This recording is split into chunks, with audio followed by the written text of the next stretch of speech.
नमस्कार विद्यार्थी मित्रांनो, आज आपण अपूर्णांक यातील व्यवहारी अपूर्णांकांची उदाहरणे शिकणार आहोत। व्यवहारी अपूर्णांकाचे दोन आपल्याला प्रकार माहित आहेत, अंशाधिक अपूर्णांक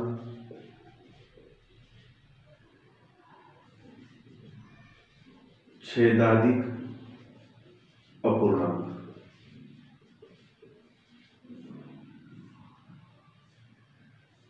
अंशाधिक म्हणजे ज्यांचा अंश मोठा आहे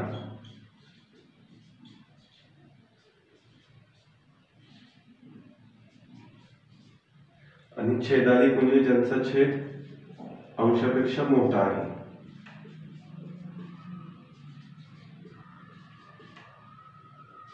अशा प्रकारची उदाहरणे असतात किंवा त्याची मांडणी जी असते। अंशाधिक अपूर्णांकामध्ये अंश मोठा असतो आणि छेदाधिक अपूर्णांकामध्ये छेद मोठा असतो अंशापेक्षा। यावरून आपल्याला यांची बेरीज, वजाबाकी, गुणाकार, भागाकार शिकायचा आहे। यानंतर आपण पूर्णांकयुक्त अपूर्णांक कन्सेप्ट काय आहे ती पाहणार आहोत। 2 पूर्णांक 3 अंश छेद 4, 9 पूर्णांक 5 अंश छेद 3, 10 पूर्णांक 2 अंश छेद 8 अशा अपूर्णांकाला पूर्णांकयुक्त अपूर्णांक म्हणतात। यावर परीक्षेला प्रश्न येतात।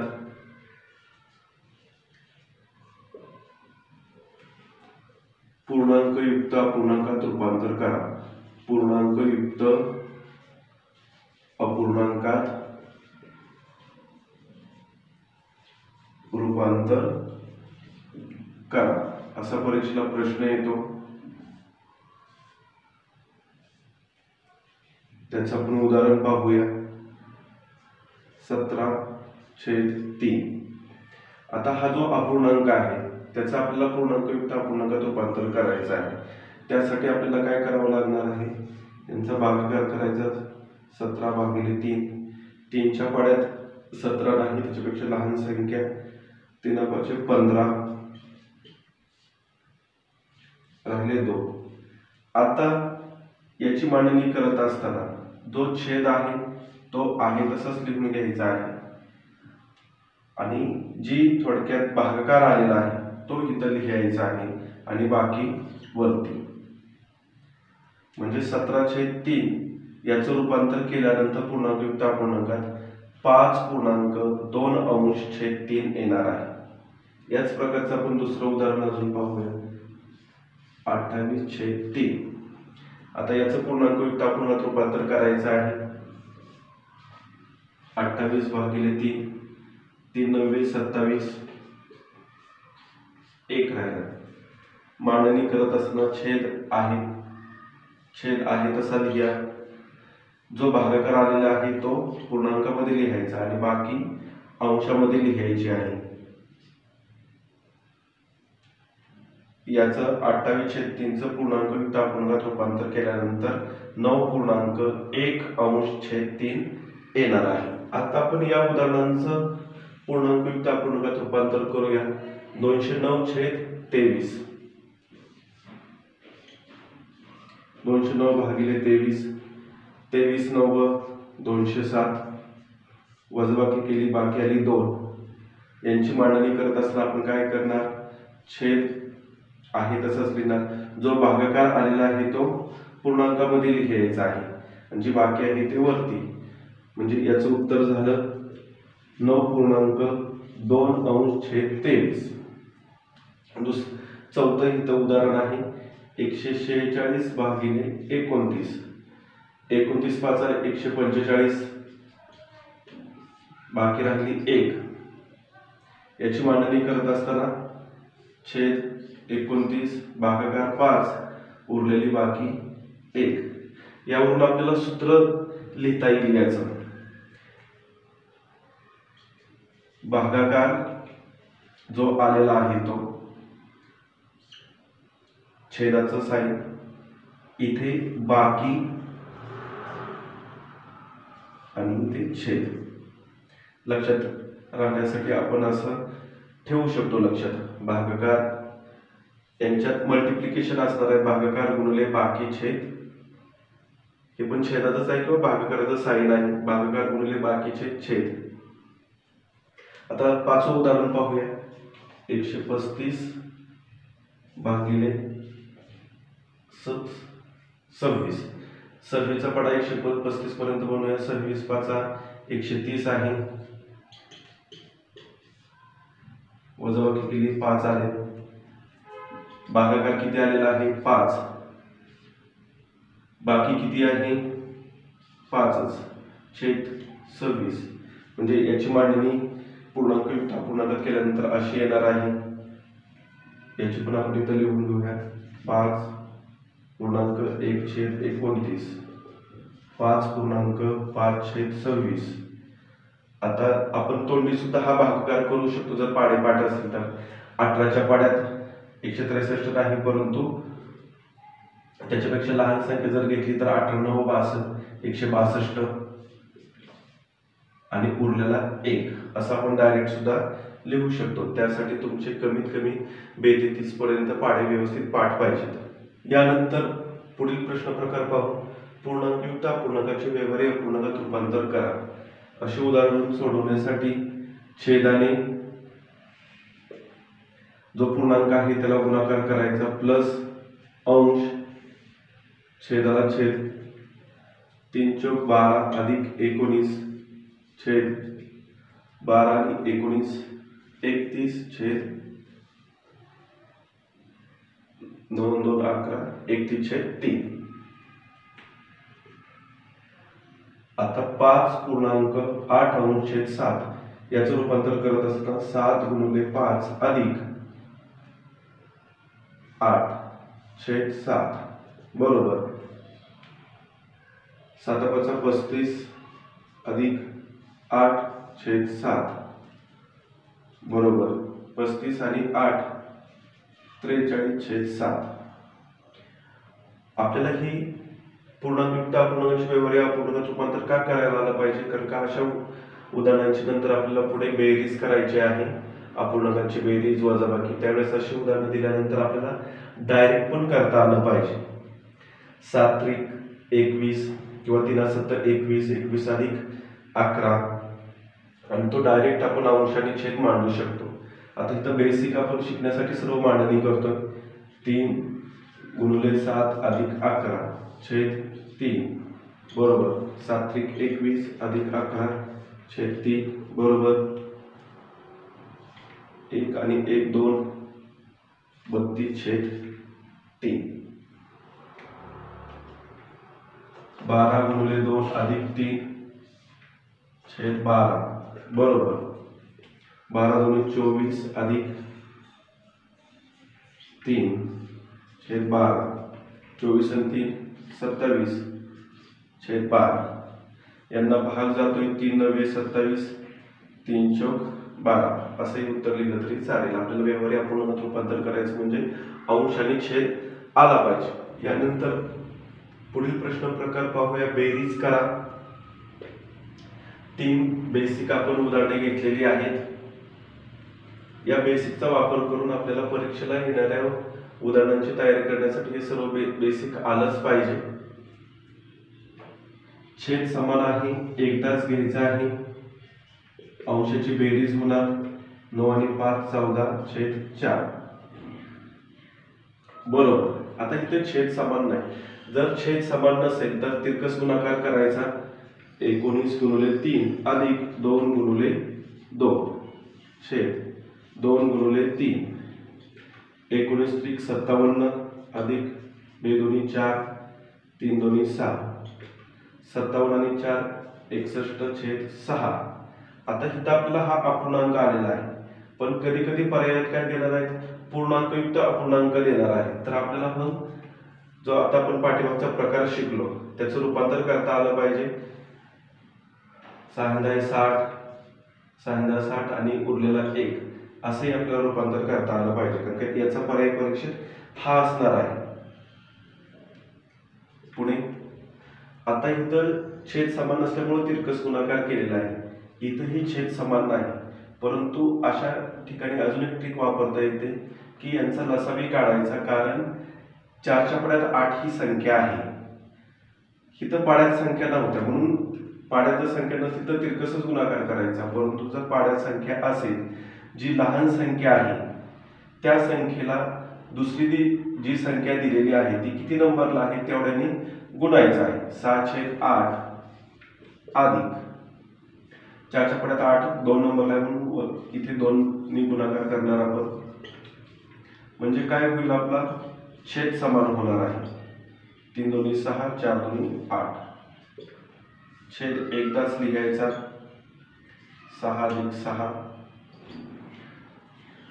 12/8. याला भागाल्यानंतर 4 ने भागालूया. 4 1 4 4 2 8 4 3 12. 4 ने भागाकार केल्यानंतर 3/2 उत्तर येणार आहे.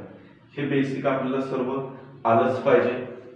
आता आपल्याला पुढील प्रश्न प्रकार घ्यायचा आहे. वजाबाकी करा. छेद समान आहे, एकदा लिहायचं आहे 18 - 19. अशा ठिकाणी काय करायचं आहे, वजा साइन 19 ला आहे. मोठ्या संख्येतून लहान संख्या कट करायची आणि मोठ्या संख्येचं चिन्ह द्यायचं आहे. 19 मधून 18 गेले, 1 राहिले. मोठ्या संख्येचं साइन इथे, हे साइन इथेही दिले तरी चालेल. पुढील छेद समान नाही, तिरकस गुणाकार करूया. 9 × 6 वजा 4 × 7 छेद 7 × 6. 9 सक्क 54 वजा 7 चौक 28 7 सक्क 42. आता 54 मधून 28 आपल्याला कट करायचे आहेत. 28 दोन्ही 56 म्हणजे 26. मोठ्या संख्येचं साइन प्लसच आहे 42. यांना बेने भाग जातोय 13/21 म्हणजे याचं उत्तर 13/21. जर पर्याय हाच दिला असेल तर यालाच सिलेक्ट करायचं आहे. आता तिसरं उदाहरण 9/20 वजा 2/4.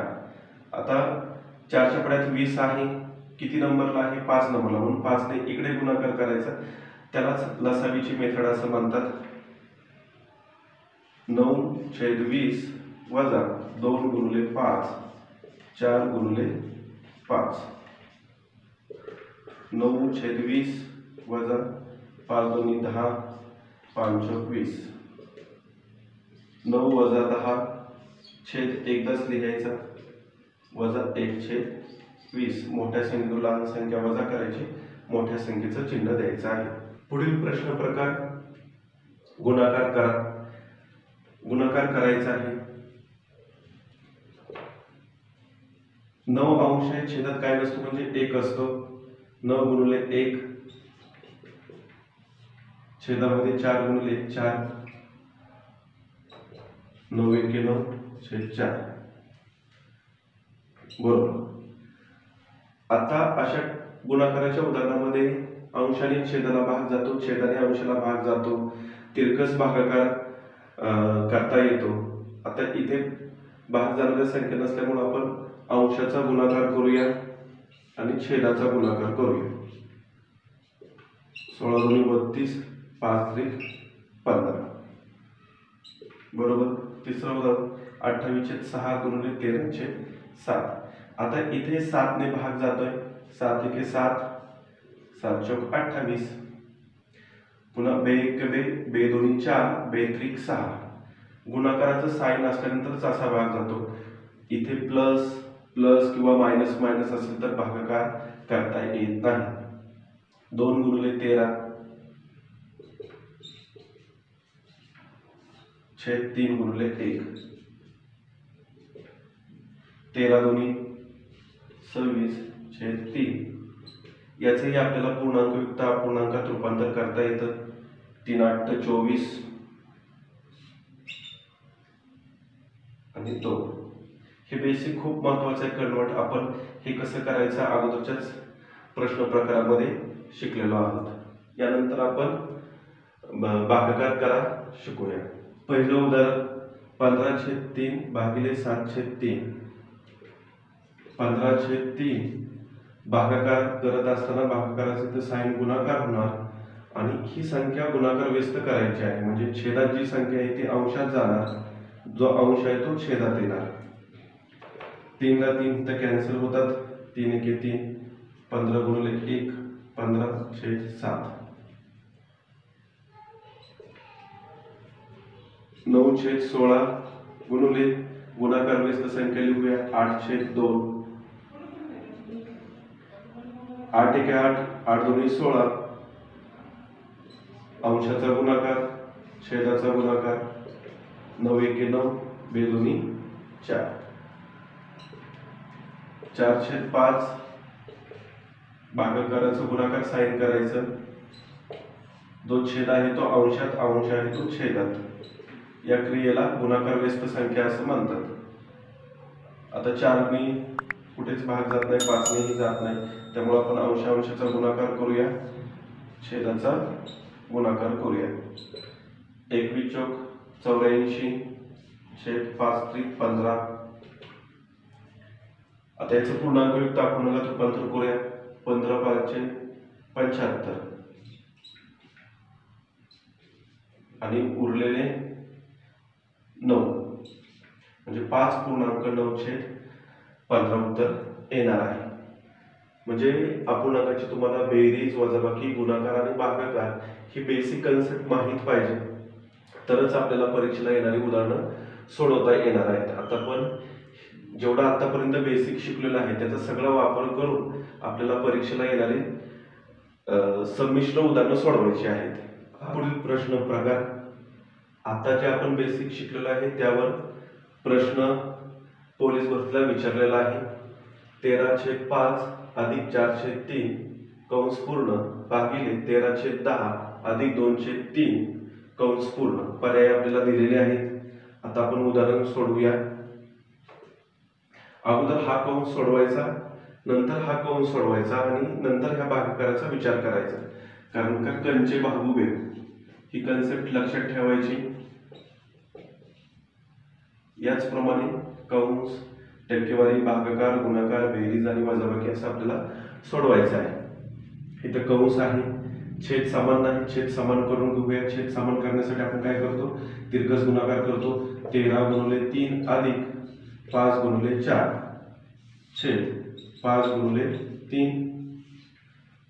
हे भागाकाराचं साइन. पुढचा ब्रॅकेट.